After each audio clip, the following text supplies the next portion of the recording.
Techniques को discuss करेंगे, different steps को डिस्कस करेंगे कि किस तरह से हम अपनी जो लर्निंग एबिलिटीज़ है उसको किस तरह से हम बेहतर बना सकते हैं। और इसके अलावा हम जो दूसरे लोगों को टीच करते हैं, अब मैं आप स्टूडेंट्स को टीच कर रहा हूँ ना, तो मैं अपनी टीचिंग मेथड को किस तरह से मज़ीद इम्प्रूव कर सकता हूँ कि आप मेरी टीचिंग मेथड को आसानी से अंडरस्टैंड कर सके और इसके साथ साथ आप मेरी टीचिंग मेथड से कभी भी बोर ना हो और आप ज़्यादा से ज़्यादा लर्निंग जो है वो मुझसे कर सके। तो इन सब चीज़ों के हवाले से हम इस सब्जेक्ट में डिटेल के साथ पढ़ेंगे इंशाल्लाह, ठीक है। आज का जो हमारा पहला यूनिट है वो है रिफ्लेक्टिव राइटिंग पर। रिफ्लेक्टिव राइटिंग किसे कहते हैं और रिफ्लेक्टिव राइटिंग हम क्यों करते हैं, इसके हवाले से हम डिटेल से आज यूनिट में बात करेंगे, ठीक है। इस यूनिट के ऑब्जेक्टिव्स हमारे साथ मौजूद है जिसमें हम मंदरजा झेल टॉपिक को डिटेल के साथ डिस्कस करेंगे। सबसे पहले हम डिफाइन करेंगे रिफ्लेक्टिव राइटिंग को कि रिफ्लेक्टिव राइटिंग आखिर कहते किसे है, ठीक है। इसके बाद फिर हमारे साथ रिफ्लेक्टिव राइटिंग की मुख्तलिफ जो फ्रेजेस है, फ्रेजेस से मुराद कुछ ऐसे जुमले होते हैं जो कि हम कुछ ख़ास सिचुएशन में क्या करते हैं उसको उसको क्या करते हैं दोहराते हैं। मिसाल के तौर पर सिग्नल इशू होगा आपका बाकी होगा। मैसेज किया था ग्रुप में कि आवाज़ क्लियर नहीं आ रही है, तो मैं उनको बता रही हूँ कि हमें सही आ रही है, उनका कोई सिग्नल इशू है। अच्छा, तो जी। काइंडली उनको कहें कि वो अपने जो सिग्नल्स हैं मतलब उसको एयरप्लेन एयरप्लेन मोड पर कर दे और फिर दोबारा से एयरप्लेन मोड से हटा दे, तो हो सकता है सिग्नल्स उनके बहाल हो जाए और फिर उनको ये प्रॉब्लम ना हो। जी sir. Okay, select reflective writing phrases. मिसाल के तौर पर जब हमारा आपस में कोई मामला होता है मतलब अपने फ्रेंड्स के साथ, और एक फ्रेंड की जो बात है वो हमें दूसरा फ्रेंड बता दे, तो अक्सर औकात हम ऐसे अल्फाज या ऐसे जुमले यूज़ करते हैं, अच्छा जी तो उसने मेरे बारे में आपको ये बताया, या अच्छा जी मुझे तो अभी ये पता चला। इस तरह के जो अल्फाज होते हैं ना वो हम क्या करते हैं यूज़ करते हैं। तो इसको क्या कहते हैं, इसको रिफ्लेक्टिव राइटिंग फ्रेजेस कहते हैं। तो इसके कुछ एग्जांपल हम डिस्कस करेंगे। इसके अलावा हमारे साथ एरा गिब रिफ्लेक्टिव साइकिल है, इस पर हम बात करेंगे, डिफाइन करेंगे कि ये क्या है। इसके अलावा डिस्क्राइब करेंगे हम बॉटन डेवलपमेंट फ्रेमवर्क, जिन्होंने रिफ्लेक्टिव राइटिंग के हवाले से मुख्तलिफ स्टेजेस को क्या किया था, डिस्क्राइब किया था कि किस तरह से हम अपनी जो रिफ्लेक्टिव राइटिंग है उसको मुकम्मल इफेक्टिव तरीके से प्रेजेंट कर सकते हैं। इसके साथ साथ हम जोन मॉडल एंड ऑरिड मॉडल को डिस्कस करेंगे। जोन मॉडल क्या है, ऑरिड मॉडल क्या है, इस पर बात करेंगे आगे। इसके साथ साथ रिफ्लेक्टिव राइटिंग के हमारे साथ जो 6 बुनियादी फीचर्स है, फंक्शन है, उसको डिस्कस करेंगे और आखिर में हम क्रिटिकल थिंकिंग पर बात करेंगे, ठीक है। आ जाते हैं रिफ्लेक्टिव राइटिंग की तरफ। रिफ्लेक्टिव राइटिंग जो है ये असल में निकला हुआ है रिफ्लेक्शन से। रिफ्लेक्शन की अगर मैं आपको एक एग्जांपल दूं, मिसाल के तौर पर आप सारे मेरे स्टूडेंट्स हैं, ठीक है। आप सारे स्टूडेंट्स को मैं जो है आपके लिए एक विज़िट अरेंज करता हूं और मैं आपको कहता हूं कि मैं आपको पिशावर में एलआरएच की विज़िट कराऊंगा, ठीक है। तो अब हम एलआरएच हॉस्पिटल जैसे ही इंटर होते हैं, तो इंटर होने के दौरान आप लोगों ने मुख्तलिफ चीज़ों को ऑब्ज़र्व किया। इसी तरह से फिर एलआरएच हॉस्पिटल में मैं आपको मुख्तलिफ डिपार्टमेंट की विज़िट कराता हूँ और उन डिपार्टमेंट के मुख्तलिफ फंक्शंस के बारे में मैं आपको बताता हूँ। और इस विज़िट को मुकम्मल करने के बाद फिर मैं आप स्टूडेंट से कहता हूँ कि आप लोगों ने इस पूरे विज़िट के दौरान जितनी भी चीज़ें ऑब्ज़र्व की, जितनी भी चीज़ें आपने एक्सपीरियंस की, ठीक है, फील की, उन एक्सपीरियंसेस को, उन ऑब्जर्वेशन को आप अपने अल्फाज में मुझे एक पेज पर लिख कर दे, ठीक है। तो आपने जो फेस किया होता है, आपने जो महसूस किया होता है, आपने जो देखा होता है पूरे विजिट के दौरान, तो आप उसको अपने अल्फाज में मुझे क्या करते हैं, in the form of writing उसको मुझे प्रेजेंट करते हैं। तो इस तरह की जो राइटिंग होती है इसको हम क्या कहते हैं, इसको हम रिफ्लेक्टिव राइटिंग कहते हैं। सिंपल अल्फाज में इसका मतलब ये है कि जब आपने विजिट कर दिया, विजिट के दौरान आपके जो जज्बात एहसास थे, आपने जिस तरह की चीज़ों को देखा, उससे रिलेटेड आपने जो फील किया, तो उन फीलिंग्स को आप जब अल्फाज के फॉर्म में लिखते हैं तो इसको हम क्या कहते हैं, रिफ्लेक्टिव राइटिंग कहते हैं, ठीक है। What is reflective writing? Reflective writing क्या है? Reflective writing is a practice in which the writer describe a real or imaginal scene, events, interaction is called reflective writing.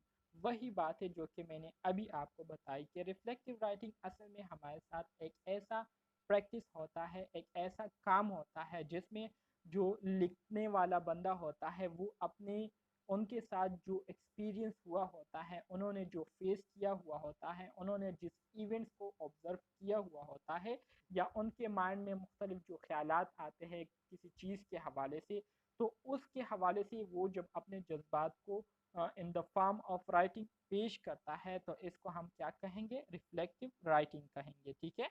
Describe, express feelings about your reaction of personal experience.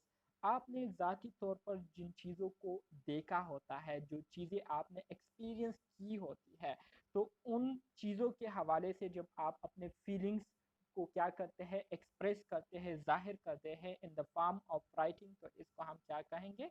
Reflective writing कहेंगे। ठीक है।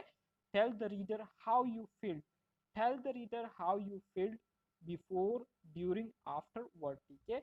और इसी तरह से reflective writing के ज़रिए ही जो है हमें पता चलता है कि विजिट से पहले आप स्टूडेंट्स के जज्बात कैसे थे, विजिट के दौरान आप लोगों के जो एहसासात जज्बात थे वो कैसे थे, और इसी तरह से जब विजिट ख़त्म हुआ तो विजिट के ख़त्म होने के बाद आप किस तरह से फील करते थे।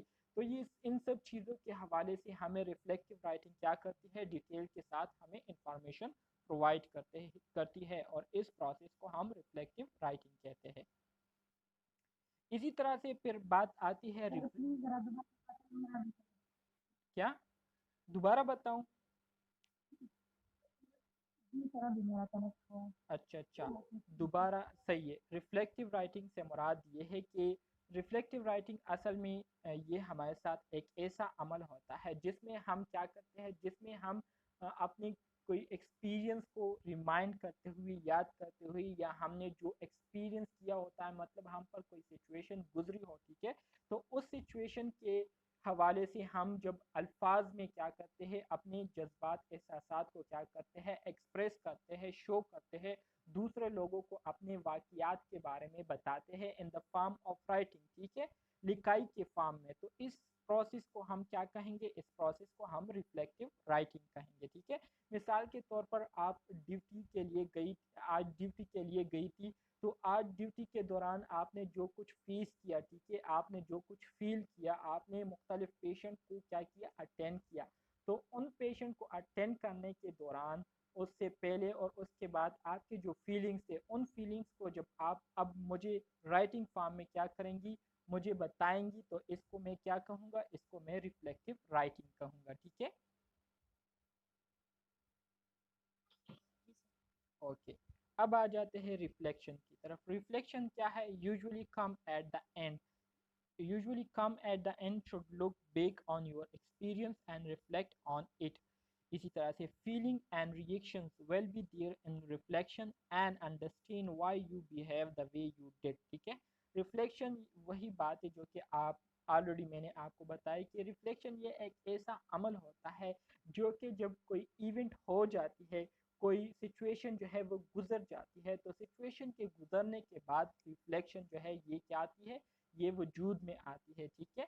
मिसाल के तौर पर रमज़ान से पहले, इस रमज़ान से पहले मेरे ख्याल में जो ज़लज़ला आया था, ठीक है, तो उस ज़लज़ले के दौरान जो था, मैं अपने वालिदा के साथ जो है रेस्टोरेंट में था। ठीक है।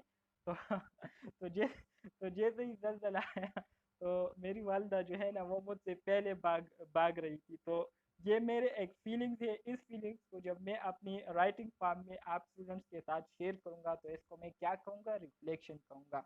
और इसी तरह से ये फीलिंग जो है किसी इवेंट के होने के बाद जो है ये क्या होती है? वजूद में आती है। ठीक है।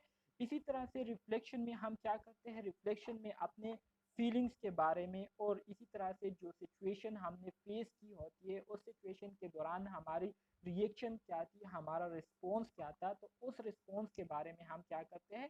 रिफ्लेक्शन में बताते हैं। और इसी तरह से हम रीज़न देते हैं कि जो एक्सपीरियंस हम कर रहे थे, हम पर जो सिचुएशन गुजर रही थी, तो उस सिचुएशन के दौरान हमने जो रवैया अपनाया हुआ था, तो हमने क्यों अपनाया हुआ था, उसके पीछे वजह क्या थी, तो इस चीज़ के बारे में हम क्या करते हैं, रिफ्लेक्शन के ज़रिए अंडरस्टैंड करने की कोशिश करते हैं। ठीक है। इसी तरह से रिफ्लेक्शन क्या करती है, experience which lead to decision. इसी तरह से रिफ्लेक्शन जब हम करते हैं तो ज़ाहिरी बात है, मैंने आपको ऑलरेडी बताया कि रिफ्लेक्शन में अपने एक्सपीरियंस के बारे में हम डिटेल के साथ क्या करते हैं, लिखते हैं। और इसी एक्सपीरियंस को जब हम लिख लेते हैं तो इसको फिर देखते हुए इससे हम एक डिसीजन जो है वो अखज़ करते हैं, इससे हम एक नतीजा जो है वो क्या करते हैं, निकालते हैं। इसके साथ साथ looking at experience from another point of view, जो एक्सपीरियंस हमने की होती है तो उसको हम मुख्तलिफ जावियों से देखते हैं और उससे हम सबक हासिल करने की कोशिश करते हैं कि हमने जो सिचुएशन फेस की है तो ये किस वजह से हमने फेस की है, इसके पीछे क्या वजूहात है, ठीक है, ये कैसे वजूद में आई, आखिर हमने इसको क्यों फेस की, आखिर हम पर ये सिचुएशन क्यों गुजरी। ठीक है। तो इस तरह से उसको हम मुख्तलिफ पॉइंट ऑफ व्यू मतलब मुख्तलिफ जावियों से उस सिचुएशन को हम क्या करते हैं, देखते हैं।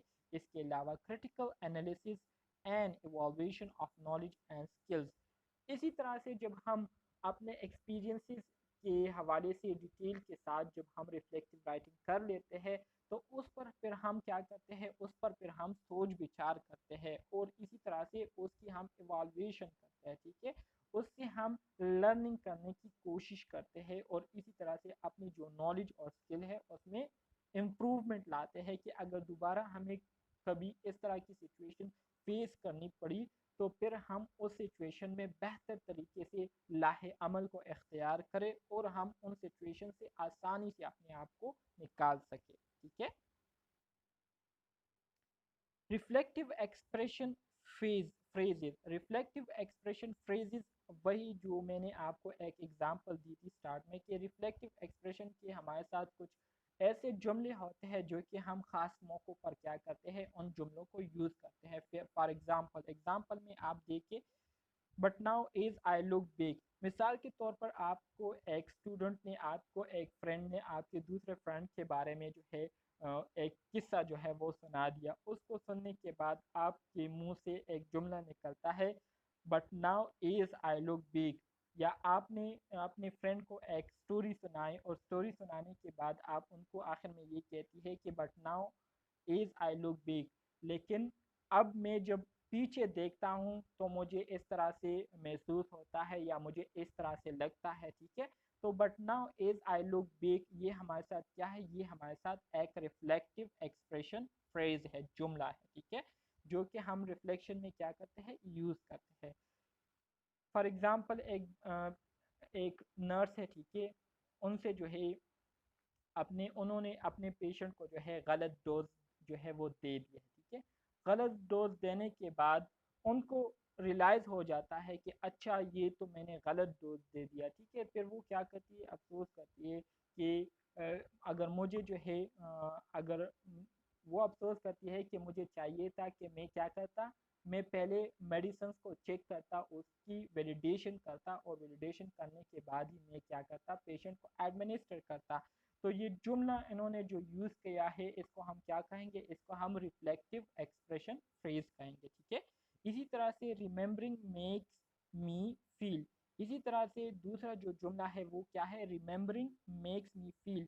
जब मैं उन वाक़यात को याद करता हूँ तो मुझे कुछ महसूस होता है या मुझे फील होता है, मुझे महसूस होता है। ठीक है। तो ये भी हमारे साथ एक रिफ्लेक्टिव एक्सप्रेशन फ्रेज है। इसके अलावा जो अगला सेंटेंस है वो है दिस रिमाइंड मी ऑफ। मिसाल के तौर पर एक बंदा है, ठीक है, उसने एक इवेंट को देखा, उसने एक उसके सामने एक इवेंट हुई, मिसाल के तौर पर एक एक्सीडेंट हुआ तो उसको जो है अपना एक्सीडेंट जो है वो याद आ गया। मतलब दिस रिमाइंड मी ऑफ मतलब ये मुझे याद दिलाती है या इसको जब मैं देखता हूँ तो इसको देखने से मुझे कुछ याद आता है। तो ये हमारे साथ क्या है, रिफ्लेक्टिव एक्सप्रेशन फ्रेज है, जुमला है। इसके अलावा remembering this has made me realise, जब मैं इन चीज़ों को याद करता हूँ तो इससे मुझे रियलाइज़ होता है, इससे मुझे जो है रियलाइज़ की लफ्ज़ी मानी क्या होगी इससे मुझे अंदाज़ा होता है या इस तरह का कोई वर्ड है। तो ये हमारे साथ क्या है, रिफ्लेक्टिव एक्सप्रेशन फ्रेजेस है। इसी तरह से अगर लास्ट सेंटेंस को आप देखें, now I understand why I felt that way, अब मुझे समझ आ गई कि क्यों मुझे इस तरह से महसूस हो रहा है। ठीक है, अब मुझे समझ आ गई कि क्यों मुझे इस तरह से महसूस हो रहा है। तो ये हमारे साथ रिफ्लेक्टिव एक्सप्रेशन फ्रेज की क्या है, exam.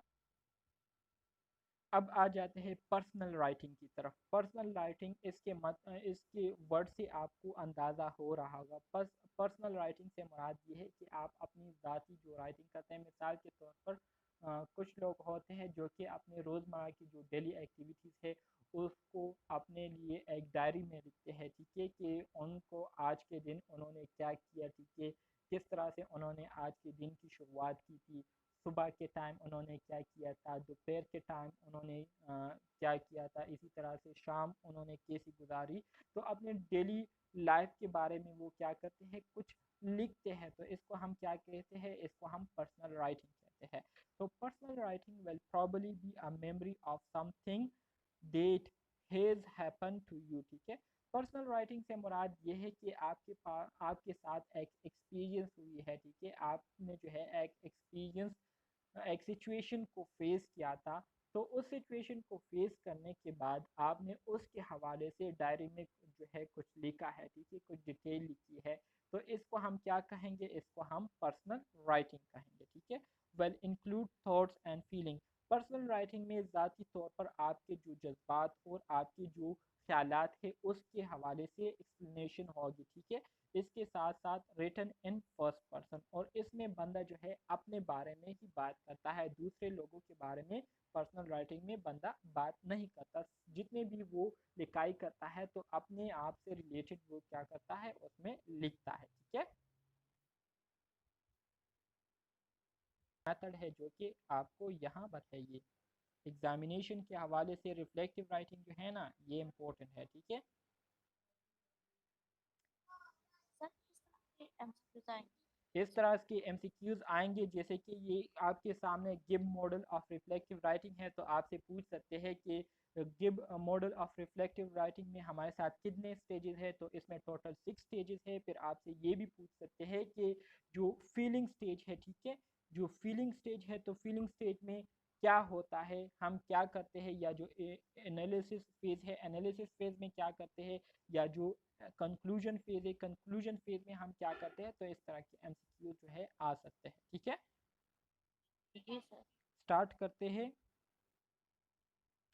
Gibbs model of reflective writing को। ठीक है, Gibbs model of reflective writing, Gibbs जो थे इन्होंने रिफ्लेक्टिव राइटिंग के लिए एक मॉडल जो है वो पेश किया था, जो कि 6 स्टेप्स पर क्या था, मुश्तमिल था। जिसमें पहला स्टेप हमारे साथ कौन सा था, पहला स्टेप हमारे साथ डिस्क्रिप्शन है।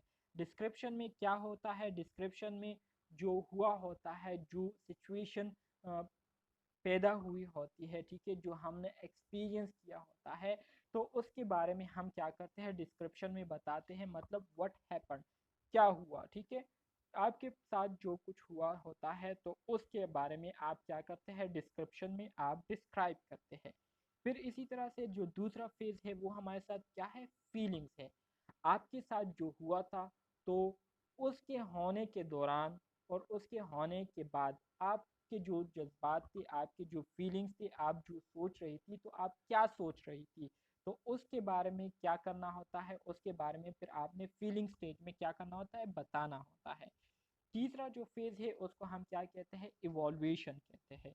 इवॉल्वेशन में आपने क्या करना होगा, इवॉल्वेशन में आपने what was good and bad about the experience, आप पर जो मतलब एक सिचुएशन आई थी, तो उस सिचुएशन में आपको कौन सी चीज़ें जो है वो अच्छी लगी थी और कौन सी बातें जो है वो आपको बुरी लगी थी। ठीक है, तो उसके हवाले से आपने जो है इवाल्युएशन में क्या करना होता है, बताना होता है। ठीक है, इसी तरह से फिर आपके पास जो अगला स्टेप है, फोर्थ नंबर स्टेप है, वो क्या है, वो है analysis. Analysis mean what sense can you make of the situation, आप इस सिचुएशन को किस तरह से लेती है, मतलब आप इस सिचुएशन की हवाले से क्या सोचते हैं कि ये सिचुएशन क्यों वाक़या हुई, ठीक है, क्यों पेश आए, ठीक है। तो आपने एनालिसिस में जो है इसके हवाले से बात करनी है। इसी तरह से फिर आपके पास जो पांचवा स्टेप आता है वो है कंक्लूजन। कंक्लूजन में आपने क्या करना होगा, कंक्लूजन में आपने what else would you have done, conclusion में आपने बताना होगा कि आप पर जो इवेंट, आप पर जो सिचुएशन आई थी, तो इस सिचुएशन के दौरान आपने जो लाहे अमल इख्तियार किया था, आपने उस सिचुएशन से निकलने के लिए जो स्टेप्स लिए थे, तो उन स्टेप्स के हवाले से आपने क्या करना होगा, कंक्लूजन में बताना होगा, ठीक है। और आखिरी जो हमारे साथ स्टेज है या स्टेप है give model of reflective writing में, वो है एक्शन प्लान। एक्शन प्लान में आपने क्या करना होगा, एक्शन प्लान में आपने अपने लिए पहले से प्लानिंग करनी होगी कि मिसाल के तौर पर अगर दोबारा से आप पर इस तरह की कोई सिचुएशन आ जाए, तो फिर आपको उस सिचुएशन में सोचने की ज़रूरत ना होनी पड़े या आपको सोचना ना पड़े, बल्कि आपके पास पहले से मौजूद एक प्लान हो और आपको पता हो कि इस सिचुएशन से अब मैंने कैसे निकलना है। तो उन सब चीज़ों के हवाले से आपको मुकम्मल नॉलेज हो, आपके पास स्किल मौजूद हो। तो ये सब कुछ आपने क्या करनी होगा, किस में करना होगा, ये सब कुछ आपने एक्शन प्लान में क्या करना होगा, पहले से तैयार करना होगा, ठीक है। तो ये गिफ्ट थे जिन्होंने रिफ्लेक्टिव राइटिंग के लिए एक मॉडल पेश किया था जो कि हमारे साथ 6 स्टेजेस पर मुश्तमिल था, ठीक है, जिसमें एक डिस्क्रिप्शन, एक फीलिंग, दूसरा तीसरा इवोल्यूशन, चौथा एनालिसिस, पांचवा कंक्लूजन और छठा एक्शन प्लान है, ठीक है। कोई क्वेश्चन इसके हवाले से किसी स्टूडेंट का हो तो बता दीजिए। अच्छा, इसमें इस तरह का एमसीक्यूज आ सकता है, एक तो मैंने आपको ऑलरेडी बता दिया कि आपसे एमसीक्यूज में पूछ सकते हैं कि जो give model of reflective writing है, तो इस मॉडल, ये मॉडल जो है कितने स्टेजेस या कितने स्टेप्स पर मुश्तमिल है, तो ये मॉडल जो है हमारे साथ 6 स्टेजेस या 6 स्टेप्स पर मुश्तमिल है, ठीक है। इसी तरह से आपको इस तरह का एमसीक्यूज भी आ सकता है कि आपको जो है एक क्वेश्चन दिया गया होगा कि which one of the following stage is belong to reflective or give model of reflective writing, मंदरजा झेल में से कौन सा स्टेज जो है give model of reflective writing से बिलोंग करता है, उससे ताल्लुक रखता है। तो आपको इन 6 स्टेजेस में से एक स्टेज जो है ऑप्शन में दिया गया होगा, अगर आपको ये स्टेजेस याद होंगे तो आप आसानी से फिर वहां पर मेंशन कर सकेंगे, ठीक है।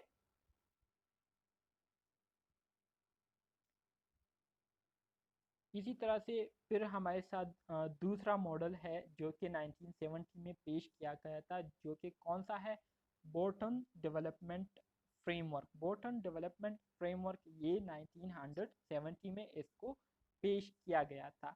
और ये हमारे साथ कितने स्टेप्स पर मुश्तमिल है, ये हमारे साथ 3 स्टेप्स पर मुश्तमिल है, ठीक है। बोर्टन डेवलपमेंट फ्रेमवर्क हमारे साथ 3 स्टेजेस पर मुश्तमिल है, जिसमें पहला स्टेज हमारे साथ क्या है, पहला स्टेज हमारे साथ identify experience and describe the detail, ठीक है। मतलब आपके साथ जो एक्सपीरियंस हुआ, आपके साथ जो इवेंट हुआ, मतलब आपने जो एक्सपीरियंस किया, जो फेस किया, तो उसके हवाले से आपने क्या करना होगा, उसके हवाले से आपने डिटेल के साथ बताना होगा, ठीक है। उसको पहले आपने आइडेंटिफाई करना होगा और फिर उसके हवाले से आपने डिटेल के साथ रिफ्लेक्टिव राइटिंग में बताना होगा। दूसरा स्टेज आपके साथ कौन सा है, बोर्टन डेवलपमेंट फ्रेमवर्क में दूसरा स्टेज आपके पास एनालाइज एंड इंटरप्रेट है। एनालाइज एंड इंटरप्रेट में आपने क्या करना होगा, जब आपने एक सिचुएशन को फेस किया, तो सिचुएशन को फेस करने के बाद आपने क्या किया, ऐसा क्या किया जिसकी वजह से आप उस सिचुएशन से बाहर निकले, ठीक है। So what understand this could I have done differently, तो आपने क्या करना होगा, उसको एनालाइज करना होगा और उस पर सोच विचार करनी होगी। इंटरप्रेट से मुराद सोच विचार करना, ठीक है। इसी तरह से जो तीसरा स्टेज है इसमें वो है explore alternative and plan thoughtful action. Now what I need to do make things better, it will be the consequences of my action. अब तीसरे स्टेज में आपने क्या करना होगा, तीसरे स्टेज में आपने अब प्लानिंग करनी होगी। कि अगर दोबारा से अगर मुझे इस तरह की सिचुएशन फेस करनी पड़ी तो इस तरह की सिचुएशन से फिर किस तरह से मैं बाहर निकलूंगा। तो उसके लिए आपने कुछ ऐसे स्टेप्स प्लान करने होंगे जो कि आपको इस वाले जो एक्सपीरियंस है इससे बेहतर वो आपको क्या करे, फ़ायदा पहुंचाए और आप आसानी से जो है फिर उस सिचुएशन से बाहर निकल सके। तो ये आप तीसरे स्टेज में फिर करेंगे, ठीक है। एक्सप्लोर अल्टरनेटिव से मुराद ये है कि आप अपने लिए मुख्तलिफ जो तरीके हैं वो क्या करेंगे, फाइंड आउट करेंगे और प्लानिंग जो है ऐसी प्लानिंग करेंगे जो कि बहुत ज़्यादा इफेक्टिव हो, जो इससे आपको ज़्यादा से ज़्यादा फ़ायदा पहुंचे, ठीक है। सर ये जो पीछे एक्शन प्लान था ये इसी तरह का है? एक्शन प्लान जैसे उसमें भी था कि हमें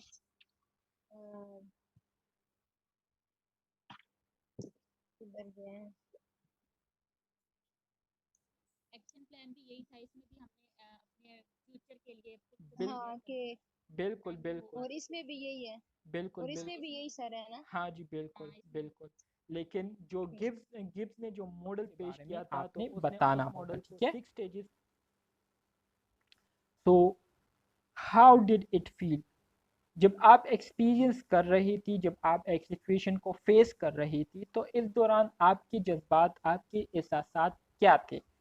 what does it remind you of, जब आप पर ये सिचुएशन गुजर रही थी, जब आप पर ये हालात गुजर रहे थे तो ये हालात आपको क्या याद दिला रही थी, किस चीज़ की याद ये आपको दिला रही थी, ठीक है।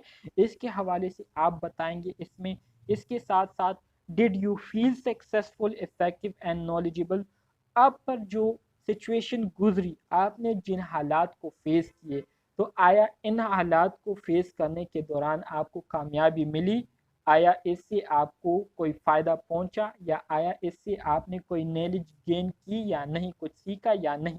तो इन सब चीज़ों के हवाले से आपने जो है रिफ्लेक्टिव स्टेज में बताना होगा, ठीक है। इसी तरह से मज़ीद जो तीसरा स्टेज है वो हमारे साथ क्या है, वो हमारे साथ इंटरप्रेटिव स्टेज है। इंटरप्रेटिव स्टेज में आपने क्या करना होगा, इंटरप्रेटिव स्टेज में आपने अपने कग्निटिव एक्सपीरियंसेस के बारे में बताना होगा। कग्निटिव एक्सपीरियंसेस से मुराद ये है कि जब आप एक सिचुएशन को फेस कर रही थी, जब आप पर हालात गुजर रहे थे तो उस वक्त आपकी सोच क्या थी, आप क्या सोच रही थी, ठीक है। आपके ख्यालात क्या थी, आपकी थिंकिंग क्या थी, आप किस चीज़ के बारे में सोच रही थी। तो इसको कहते हैं कॉग्निटिव एक्सपीरियंस, ठीक है। So what did the experience make you think, जब आप एक सिचुएशन को फेस कर रही थी, ठीक है, जब आप एक हालात को से गुजर रही थी, तो वो हालात जो है आपको किस चीज़ों के बारे में सोचने पर मजबूर कर रही थी, उन हालात में आप किन चीज़ों के बारे में सोच रही थी, तो ये आपने बताना होगा इसमें। इसके साथ साथ how did it change your thinking about, इस एक्सपीरियंस की वजह से आपकी जो ख्यालात है उसमें क्या तब्दीली आई और किस तरह से आपकी जो सोच है वो बदल गई, ठीक है, इस इवेंट के बाद, ठीक है। तो इसके बारे में आपने बताना होगा। व्हाट डिड यू लर्न, आपने इस सिचुएशन से क्या सीखा। What strategies work best, in situation को फेस करने के दौरान वो कौन से तरीक़े कार है, वो कौन से तरीके हैं जो कि करामत साबित होते हैं, जो कि इफ़ेक्टिव साबित होते हैं, जिससे आप आसानी उन सिचुएशन से बाहर निकल सकते हैं। तो इन स्ट्रेटजीज़ के बारे में आपने बताना होगा। और इसके साथ साथ आखिर में what strategies could be improve, वो कौन से तरीके हैं जिसको आपने मज़ीद इम्प्रूव करना होगा, वो कौन से मेथड है जिसको आप मज़ीद जो है बेहतर बना सकते हैं। तो इन चीज़ों के बारे में आपने इंटरप्रेटिव स्टेज में क्या करना होगा, बताना होगा, ठीक है।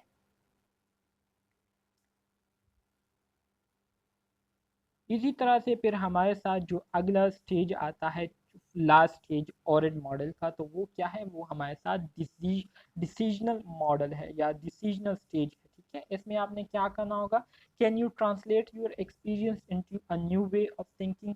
डिसीजनल स्टेज में आपने क्या करना होगा, डिसीजनल स्टेज में आपने अपने एक्सपीरियंस के हवाले से नए तरीके से आपने क्या करनी होगी, आपने can you translate your experience in a new way of thinking, मतलब ये है इसका कि जब आप पर अगर दोबारा इस तरह के सिचुएशन आए तो इस तरह के सिचुएशन को आप दोबारा किस मेथड्स के ज़रिए जो है फेस करेंगे, या किस मेथड्स के ज़रिए, किन तरीक़ों के ज़रिए आप इससे बाहर निकलेंगे या निकलने की कोशिश करेंगे, तो उन तरीक़ों के बारे में जो है आपने इसमें क्या करना होगा, बताना होगा।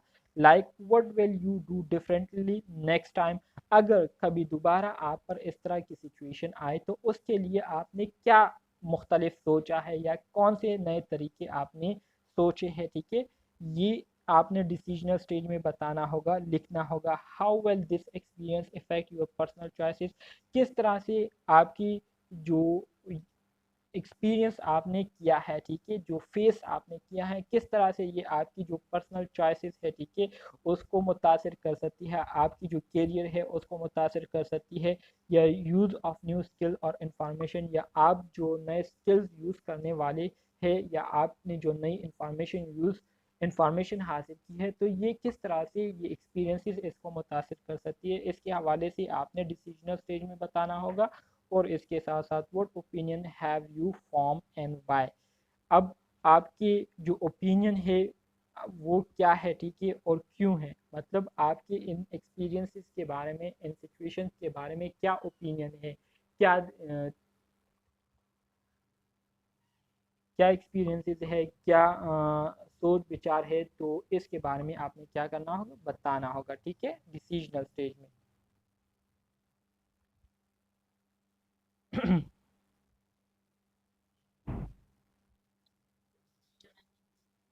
फीचर्स ऑफ रिफ्लेक्टिव राइटिंग, अब हम रिफ्लेक्टिव राइटिंग के फंक्शंस के बारे में पढ़ेंगे, इसके प्रॉपर्टीज़ के बारे में पढ़ेंगे कि रिफ्लेक्टिव राइटिंग के हमारे साथ क्या क्या प्रॉपर्टीज़ या खसूसियात है।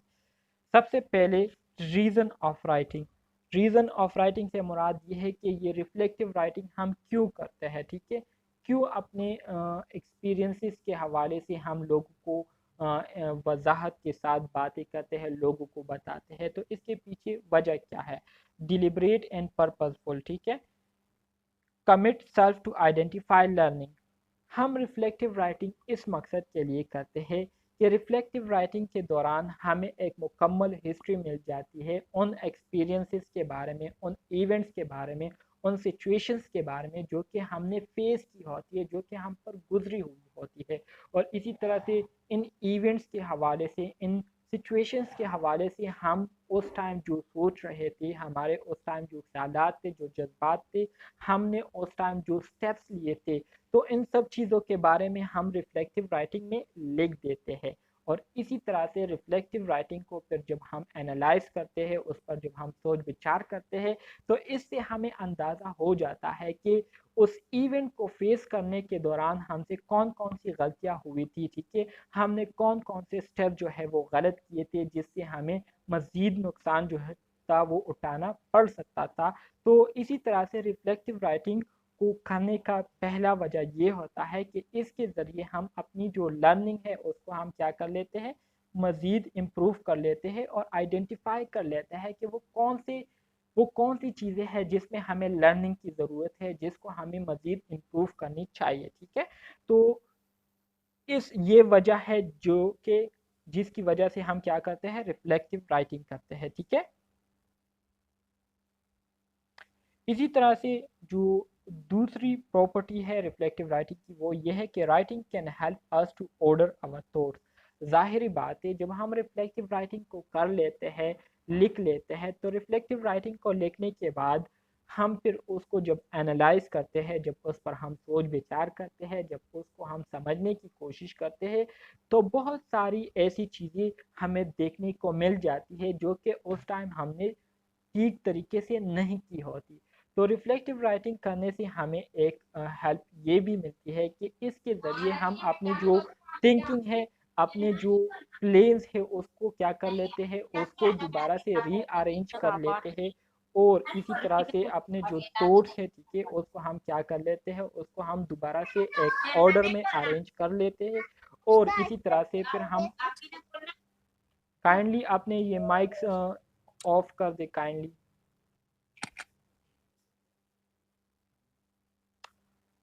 तो रिफ्लेक्टिव राइटिंग की दूसरी प्रॉपर्टी ये है कि इसके ज़रिए हम अपने जो थॉट्स है, अपने जो ख्यालात है, अपने जो सोच है, जज्बात है, उसको हम एक प्रॉपर ऑर्डर में अरेंज कर लेते हैं। Like impose some order in the content.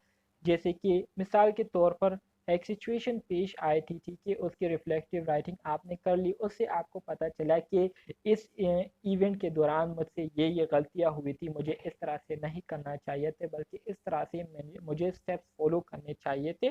तो रिफ्लेक्टिव राइटिंग करने से हमें एक हेल्प ये मिलती है कि इसके ज़रिए हम अपने लिए मुख्तलिफ जो स्टेप्स होते हैं उसको क्या कर लेते हैं, ऑर्डर में कर लेते हैं, उसको एक सीक्वेंस में अरेंज कर लेते हैं। इसके साथ साथ prioritise and identify what is important. Reflective writing से हमें ये भी पता चल जाता है कि हमें कौन सी चीज़ें, हमें कौन से काम पहले करने चाहिए और कौन सी काम जो है वो बाद में करने चाहिए। तो रिफ्लेक्टिव राइटिंग का एक फ़ायदा हमें ये भी है कि इसके ज़रिए हम मुख्तलिफ़ चीज़ों को प्रायोरिटाइज़ कर लेते हैं। मतलब वो चीज़ें जो कि हमारे लिए बहुत ज़्यादा ज़रूरी होती है तो उसको हम पहले करते हैं, और वो चीज़ें जो कि हमारे लिए इतनी ज़रूरी, इतनी इम्पोर्टेंट नहीं होती तो उसको हम क्या कर लेते हैं, पीछे कर लेते हैं। तो जितने भी इम्पोर्टेंट स्टेप्स होते हैं, इम्पोर्टेंट काम होते हैं, तो वो फिर हम सबसे पहले कर लेते हैं, और जो इतनी इम्पोर्टेंट ज़रूरी नहीं होती तो वो फिर आहिस्ता आहिस्ता हम टाइम के साथ क्या करते हैं, उसको मुकम्मल करते हैं। इसके साथ साथ force to acknowledge issue that may be ignore. Reflective writing का एक फ़ायदा ये भी है कि रिफ्लेक्टिव राइटिंग करने से हम ऐसी चीज़ों को फिर अपने जो स्टेक होल्डर्स होते हैं, अपने जो नर्स मैनेजर्स होते हैं, अपने जो नर्स इंचार्ज होते हैं, तो उनको क्या करते हैं, उनको रिफ्लेक्टिव राइटिंग के ज़रिए उनको इस बात की याद दहानी कराते हैं जो कि वो लोग उसको इग्नोर कर रहे होते हैं। तो रिफ्लेक्टिव राइटिंग का एक फ़ायदा हमें ये भी होता है कि इस रिफ्लेक्टिव राइटिंग के ज़रिए हम अपनी जो चीज़ें होती है, ठीक है, उसको हम क्या करते हैं, उसकी याद दहानी अपने सरबराहान को क्या करते हैं, उसको इस रिफ्लेक्टिव राइटिंग के ज़रिए उनको याद दहानी करते हैं मुख्तलिफ प्रॉब्लम्स के बारे में, मुख्तलिफ इशूज़ के बारे में, ठीक है। Put hierarchical order to issues. और इसी तरह से जितने भी इश्यूज होते हैं तो उसको एक हायरार्किकल ऑर्डर में हम क्या करते हैं, प्रेजेंट करते हैं। हायरार्किकल ऑर्डर से मुराद ये है कि अगर हमारे साथ मुख्तलिफ इश्यूज मौजूद है तो सबसे पहले हम जो इम्पोर्टेंट इश्यूज होते हैं जिसको सॉल्व करना पहले ज़रूरी होता है तो उसको पहले नंबर पर कर देते हैं, उसके बाद दूसरे नंबर पर दूसरे इश्यूज, तीसरे नंबर पर तीसरे इश्यूज। तो एक हायरार्किकल ऑर्डर में उसको हम क्या करते हैं, इश्यूज को अरेंज करते हैं, ठीक है। इसी तरह से जो तीसरा फंक्शन है हमारे साथ रिफ्लेक्टिव राइटिंग का वो क्या है, the purpose of creating a permanent record.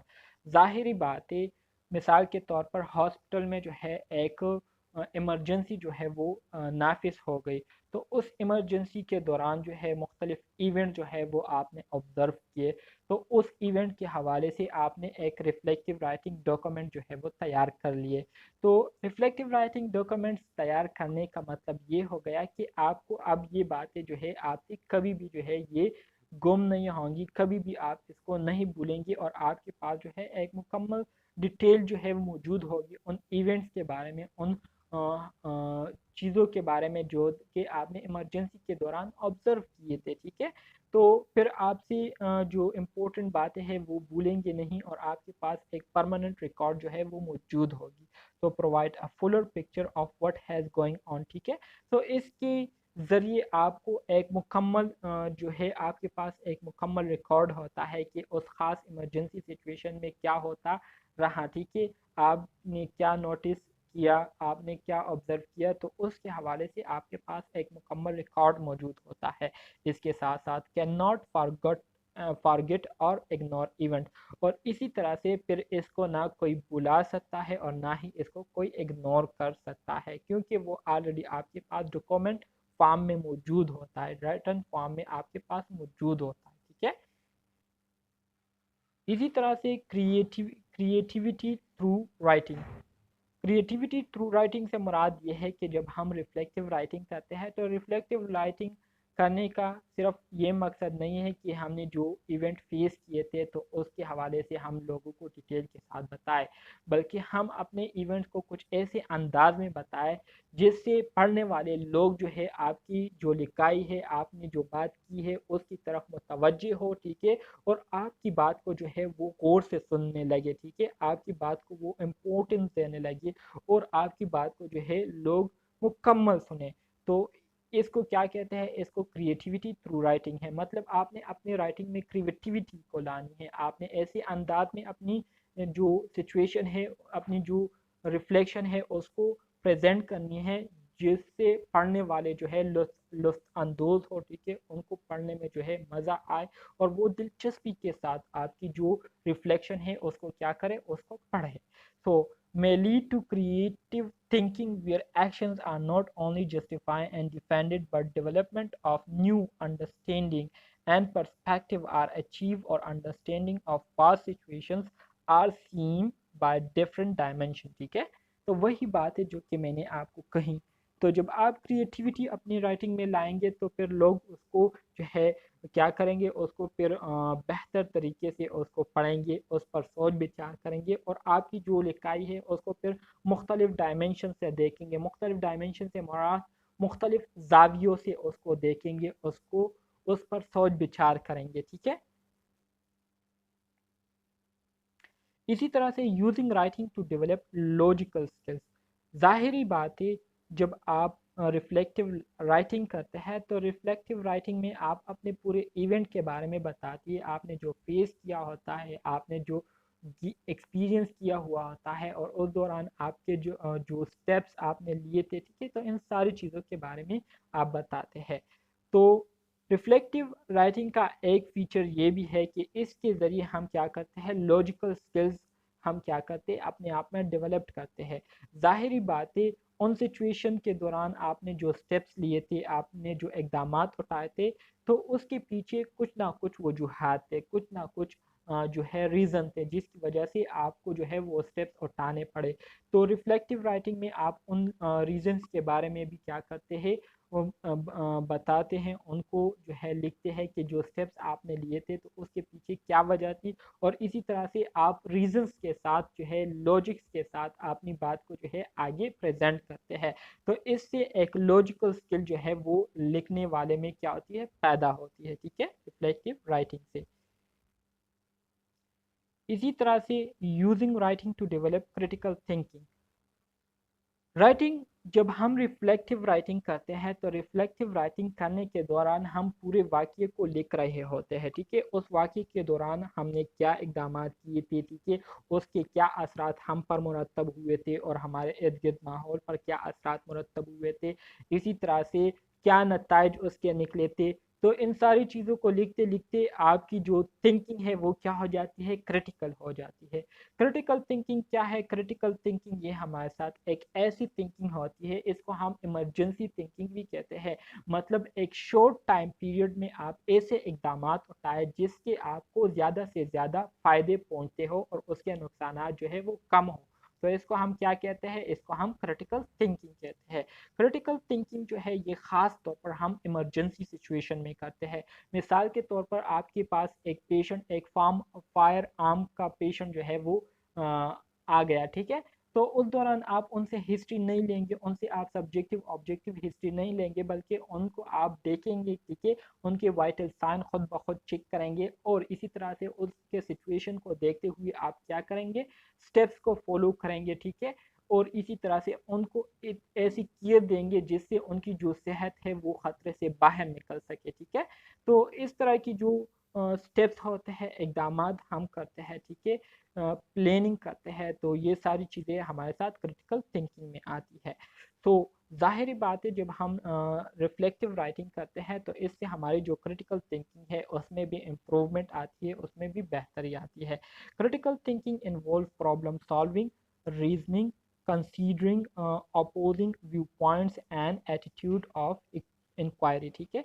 ज़ाहिरी बात है जब हम क्रिटिकल थिंकिंग करते हैं तो क्रिटिकल थिंकिंग को करने का बुनियादी मकसद हमारा यही होता है कि हम उन प्रॉब्लम्स को क्या करें, सॉल्व कर सके जो कि इमरजेंसी सिचुएशन में हमें फेस करनी पड़ रही होती है।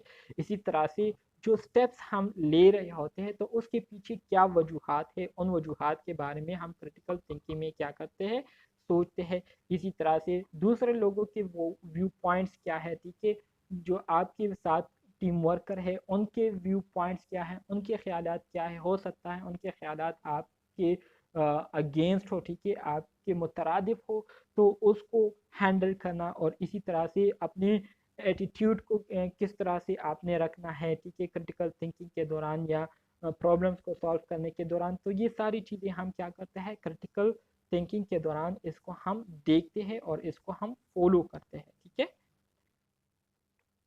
Let try some. अब यहाँ पर आपको एक सिचुएशन दी है, कहते हैं कि describe a time in your career where you feel at something, ठीक है। कहते हैं कि आप अपनी ज़िंदगी का कोई ऐसा वाक़या बताएं जिसमें आप किसी काम को आप कर रहे थे और आपको उस काम में नाकामी हुई, ठीक है। तो नाकामी होने के बाद क्या हुआ आपके साथ, व्हाट हैपन, क्या हुआ आपके साथ, ठीक है। आपने कैसा फील किया उस चीज़ में नाकाम होने के बाद, आपकी फीलिंग्स क्या थे, आपके जज्बात क्या थे, आपके एहसास क्या थे, how has that event changed you as a person. और इसी तरह से इस इवेंट के होने की वजह से आप में क्या तब्दीलियाँ जो है रोनुमा हुई, आप में क्या चेंजेस जो है वो आई, ठीक है। What will you do differently next time. और इसी तरह से इस इवेंट में फेल होने के बाद आप नेक्स्ट टाइम के लिए आपने क्या इकदाम सोचे हैं, ठीक है, आप नेक्स्ट टाइम क्या करेंगे जिससे आपको नाकामी फिर फेस ना करनी पड़े, ठीक है। तो इन सब चीज़ों के बारे में ये एक एक्टिविटी है जो कि स्टूडेंट्स को दी जाती है। क्रिटिकल थिंकिंग की तरफ आ जाते हैं। क्रिटिकल उन अनइम्पोर्टेंट चीज़ों को हम स्किप करते हैं, उसको हम उस प्लानिंग से हटाते हैं और जितनी भी इम्पोर्टेंट चीज़ें होती है तो सिर्फ इम्पोर्टेंट चीज़ों को हम क्या करते हैं, उसको हम अपने प्रैक्टिस में लाते हैं। सो क्रिटिकल थिंकिंग ये हमारे साथ एक ऐसा अमल है जिसमें हम इमरजेंसी सिचुएशन में चीज़ों को मद्देनज़र रखते हुए जो फैसले करते हैं, जो इमरजेंसी डिसीजन लेते हैं, ठीक है, जो कि हमारे साथ रेशनल बेस और अनबाइस एनालिसिस पर मुश्तमिल होती है, तो इसको हम क्रिटिकल थिंकिंग कहते हैं। सिंपल अल्फाज में क्रिटिकल थिंकिंग का मतलब यह है कि इमरजेंसी सिचुएशन में आपका जो लाहे अमल होता है, आपकी जो प्लानिंग होती है, जो कि आप एक शॉर्ट टाइम में प्लान करते हैं, तो इसको हम क्या कहते हैं, क्रिटिकल थिंकिंग कहते हैं, ठीक है। इसी तरह से क्रिटिकल थिंकिंग की खसूसियात ये है कि ये हमारे साथ सेल्फ डायरेक्टेड होती है। ज़ाहिरी बात है जब इमरजेंसी में आपको पेशेंट अटेंड करना हो तो पेशेंट को अटेंड करने के दौरान फिर आप अपने टीम मेंबर्स के साथ कोई डिस्कशन नहीं कर सकते, उनसे कोई मशवरा नहीं ले सकते, क्योंकि वो एक क्रिटिकल इमरजेंसी सिचुएशन होती है। और इमरजेंसी सिचुएशन में आपने ऐसे स्टेप्स फॉलो करने होते हैं जिससे आपकी जो क्लाइंट है वो खतरे से क्या हो, बाहर निकल सके, ठीक है, वो नॉर्मल कंडीशन की तरफ जो है वो आए। तो इस वजह से क्रिटिकल थिंकिंग जो है ये हमारे साथ सेल्फ डायरेक्टेड होती है, मतलब आपने खुद ही करनी होती है। सेल्फ मोनिटर मतलब आपने खुद ही चीज़ों को देखना होता है, खुद ही चीज़ों को आपने मोनिटर करना होता है और उसको आपने क्या करना होता है, ऑब्जर्व करना होता है। इसी तरह से सेल्फ डिसिप्लिन, आपने खुद ही सारी चीज़ों को जो है डिसिप्लिन के साथ अरेंज करना होता है, उसको जो है एक प्रॉपर ऑर्गेनाइज तरीके में करनी होती है, जिसकी वजह से फिर उसमें गलती होने के चांसेस जो है वो बहुत ज़्यादा कम हो जाते हैं। और इसके अलावा अगर कोई गलती आपसे हो जाए तो उस गलती को भी आपने फिर खुद ही क्या करनी होती है, करेक्ट करनी होती है, जिसको हम सेल्फ करेक्टिव कहते हैं, ठीक है। खुद ही अपनी गलतियों को करेक्ट करना होगा, खुद ही अपनी गलतियों से क्या करना होगा, सीखना होगा क्रिटिकल थिंकिंग के दौरान। 5 स्किल्स ऑफ क्रिटिकल थिंकिंग के हमारे साथ 5 स्किल्स है जो कि हमारी जो क्रिटिकल थिंकिंग है उसको बहुत ज़्यादा फ़ायदेमंद बना सकती है, जिसमें पहले नंबर पर हमारे साथ एनालिसिस है। एनालिसिस से मुराद ये है कि आप एक सिचुएशन को डिटेल के साथ उसको क्या करें, एग्जामाइन करें, उसको मालूम करें, उसको देखें कि क्या हो रहा है, क्यों हो रहा है, कैसे हो रहा है, ठीक है। फिर कम्युनिकेशन, कम्युनिकेशन में क्या होता है, सेंडिंग और रिसीविंग इंफॉर्मेशन, उस पेशेंट के हवाले से आपने इंफॉर्मेशन हासिल करनी होगी, ठीक है, और इंफॉर्मेशन जो है लोगों से लेनी होगी। इसके साथ साथ creativity, the use of imagination या original ideas to create something, ठीक है, आपने जो है अपनी थिंकिंग, अपनी जो थॉट्स है उसको क्रिएटिव बनाना होगा, और ऐसे स्टेप्स, ऐसे सोल्यूशन आपने निकालने होंगे जो कि बिल्कुल न्यू हो, जो कि नए तरीक़ों हो, जिसको पहले कभी किसी ने फॉलो नहीं किए हो, किसी ने उसको यूज़ ना की हो, लेकिन वो ऐसे तरीके हो जिससे फ़ायदा पहुँचे, ना कि नुकसान पहुँचे, ठीक है। इसके साथ साथ open mindness, welcome new ideas, arguments, information that you typically do not align with. इसी तरह से ओपन माइंडनेस से मुराद ये है कि उस सिचुएशन में आपको जिस तरह नए नए ख्यालात आते हैं, ठीक है, नए नए थॉट्स आपके माइंड में आ रहे हो, तो आपने उसको खुशामदीद करना होगा, आपने उसको इग्नोर नहीं करना होगा कि हर एक बात को जो है आपने कंसीडर करनी होगी, हर एक जाविये से जो है आपने अपने पेशेंट को देखना होगा। और आखिरी जो स्टेज है वो है problem solving, finding solution and alternative, आपने अपने पेशेंट के लिए मुख्तलिफ सोल्यूशन जो है वो क्या करने होंगे, फाइंड आउट करने होंगे, और उनके प्रॉब्लम्स को आपने सॉल्व करने होंगे, ठीक है। तो ये हमारे साथ था unit number 1 critical teaching learning principle का यूनिट नंबर 1 रिफ्लेक्टिव राइटिंग, जो कि मैंने आप स्टूडेंट्स के साथ शेयर किया। उम्मीद करता हूँ इसकी समझ आप स्टूडेंट्स को आई होगी, लेकिन अगर कोई किसी टॉपिक में कंफ्यूजन है तो काइंडली आप मुझसे क्वेश्चन अभी